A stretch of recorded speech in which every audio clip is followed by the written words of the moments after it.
But why spend all this time? Why figure this out if there's not something greater encapsulated in it? You know what I'm saying? You know, what's the attraction? I mean, it's a really good question, you know? So with that spot in the middle, you've got it really good adhesion here. Yeah. You don't want to take all that off. You've obviously got bare wood here and some mixture in the middle. You decide you don't need anything structural there. How are you going to blend all that? How would you blend all that together and make the See, that's the choice you have to make. Yeah. You know what I'm saying? Do you know, as the artist and as the museum curator, you know, so to speak, do you put it back the way that it was, or do you just let it be? You know, it's a good question, you know?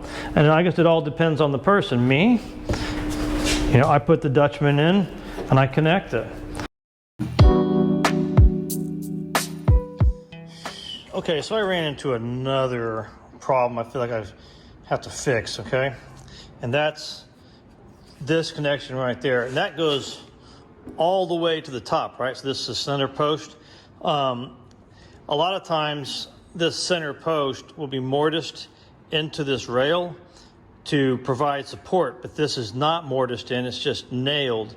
And over time, a bow has developed in this bottom rail here, so that even though I've got it pinned properly in this corner and in that corner, when I let this clamp loose, watch what happens. See that? Okay. So it actually stayed better that time than it did the first time I did it. But that right there, you come back to haunt me. So tightening back up again. What I'm gonna do is I'm gonna cut a little bit of this out, okay? Right in there, and I'm gonna weave a new piece in and mortise and do like a running mortise and tenon all the way down here. It's gonna be like a lap joint, okay? But this is gonna be, I'll be able to put a screw in it right there and a screw in it right there. And what that will do is that will enable this member to hold this rail up, okay? And that'll work pretty good, I think.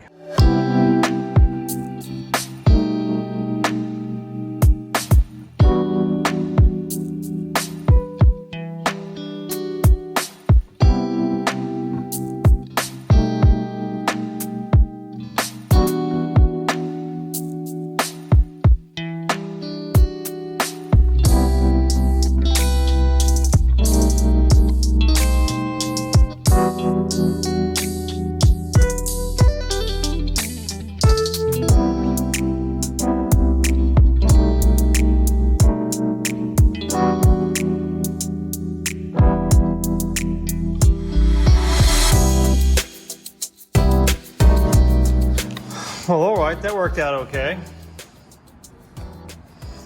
Now this centerpiece is structural. This piece of heart pine put in as a Dutchman, and that's held together with screws while the glue dries, but those are brass screws so they can stay in there permanently and they won't rust out. So, looks pretty good to me. I'm gonna change the camera angle a little bit. Maybe you can see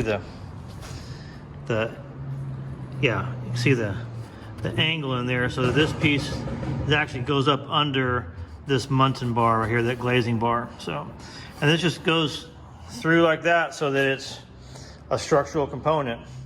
Surprise, surprise, surprise. Didn't know you could do that. Neither did I. But all these ideas come every once in a while. You know, even then I'm doubting myself because I'm messing with the original, right? And this is how it originally was. You know, if I modify it, you know, then I take it away, you know. But then the other argument is, but I'm giving it more life so that it can, you know, last longer in the field, which is, you know, so I mean, there's no real right answer to it, you know what I'm saying? But the other one I did because it felt like it was so necessary, and I had already, it had already been stripped down, you know, bare naked, you know, and it was low hanging fruit, and I just, you know, and I put it in, you know. So like, you know, and this one here, you know, one of the questions that you're forced to deal with is, you know, if you got a sash like this, okay, that has been redone, you know, to what degree strip it back down? Like, what if this glazing was so hard that it just won't come out? You know what I'm saying? Do you bullheadedly insist that you take the glazing out because Mr. Quillian said pull the glazing out, and that's what I'm going to do? It'd take me 4 days to do it, and I'm going to send him a picture, you know? Well, you know, okay, but see, it's, you know, it's... Okay, so you're asking about this one. This is a new sash. You can tell by the lightness of the grain. You know, look over there. So see that table over there? See if you can zoom in. Got it. So you got the that two, top one? Yeah, Yep. the top one is the old one. It actually, that's the original. It's got the lock on it, original lock. Oh, yeah, I see. The ones underneath it, those have been made new since. I think those were made in the 80s maybe. But look, these, you know, what we're doing with these, okay, we're not taking the glazing all the way out if it's not necessary, but we are taking it back at least so we can expose the new glazing line on the inside. Yeah. And we're smoothing out this line here. So one of the things that that I just finished, okay, is wait right here. I'll bring it over. Oh, yeah, the oils? Yeah, same thing with this one. This one actually is an original sash, but this one has been redone at the same time. Wow. Okay. Yeah. So, you know, some of that glazing is still in there, but I put on a mixture of boiled linseed oil, turpentine, and penetrol, right? To soak deep inside the wood, because the wood needs a drink. But guess what? So does the glazing putty, right? Because the glazing putty is oil-based, right?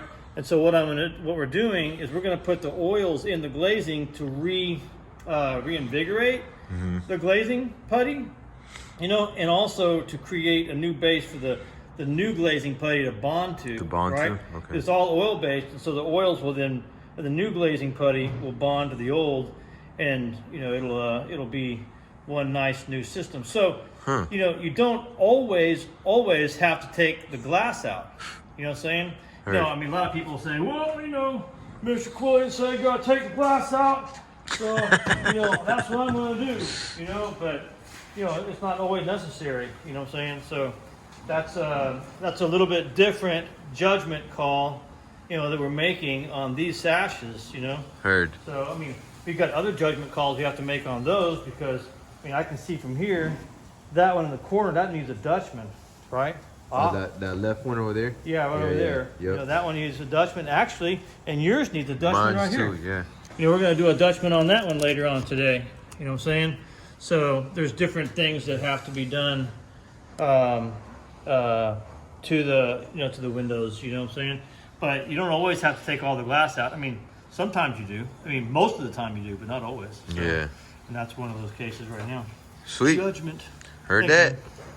You know, it's trying to have a more global idea of what you're trying to accomplish. You know, I mean, if you're not doing it any service, if you're doing more damage to it by trying to give it a treatment, you know, and the treatment has no real context other than this is what I've been taught to do, you know, then you're not really understanding what the big picture is. You know what I'm saying? And that's why it takes so long, for example, you know, to become a red shirt. You know, I'm a black shirt. I own the company, right? Red shirts are the people who run the jobs, you know, and they've been here the longest and stuff like that. Gray shirts are the people who have demonstrated some skill and some dedication and stuff like that. Yellow shirts are the newbies. You know what I'm saying? It takes a long time to get from yellow shirt to a red shirt. You know what I'm saying? Because there's a lot of context here. You know what I'm saying?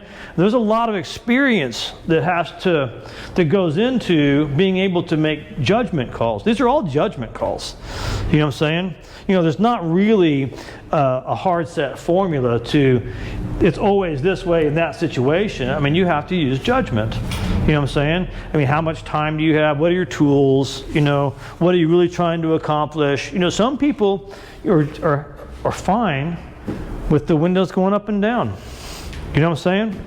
I mean, they are, you know, and, you know, they might not think that they're ready, you know. So they make a judgment call. They're not gonna mess with the glazing, you know what I'm saying, you know. Or maybe somebody says, I can do it, you know, and they watch all the videos, you know, and they make a judgment. Now some people, you know, that some people are the true romantics, okay, and man, they will save every last little splinter on here. And I mean, that's not me. I mean, I'm a purist, trust me, you know what I'm saying? But I'm also practical, you know what I'm saying? Because in my philosophy, that, you know, restoration is restoration of this trade. You know what I'm saying? Restoration is restoring the ability of people to make this, you know, to actually work on the house. You know what I'm saying? To put this in the house. You know what I'm saying? You know, restoration for me is a much bigger idea than just touching this sash. You know what I'm saying? So if I can make this exact same sash in the exact same style, but I can make it better, you know, then I'm going to, and I will have restored that window because it's the exact same thing in the spirit in which the designer made it. You know what I'm saying? And it works with the building and the way the building was designed. So now the building is restored. See that? You know, and so to say that I'm going to save, like this guy right here, should I save that? You know what I'm saying? You know, what's the point? You know what I'm saying? I mean, maybe I could, you know, but, you know, I gotta, you know, the idea is to build something, you know, and you have to really see, you know, the thought and the philosophy, you know, that went into making such a thing like this, you know, and that's really what I'm pursuing, you know, is, you know, as I do this, okay, see, when I touch this window, okay, I realize as I touch this, somebody greater than me came before me and had this all figured out in a way farther beyond than where I am right now. You know what I'm saying? I mean, they really did. And these were artisans, man. The math that they knew to put something like this together and the other grandiose things they put together is phenomenal. You know what I'm saying? You know, so my path, my own personal path is pursuit of my teachers, you know, in pursuit of these archetypal craftspeople, these artisans. You know what I'm saying? So that's my pursuit. You know, I'm pursuing the archetype myself. You know what I'm saying? So all that's encapsulated in here. You know, and I assume that that's something about that is what attracts you to it too, because there's something great here. And sometimes it's hard to articulate what that is.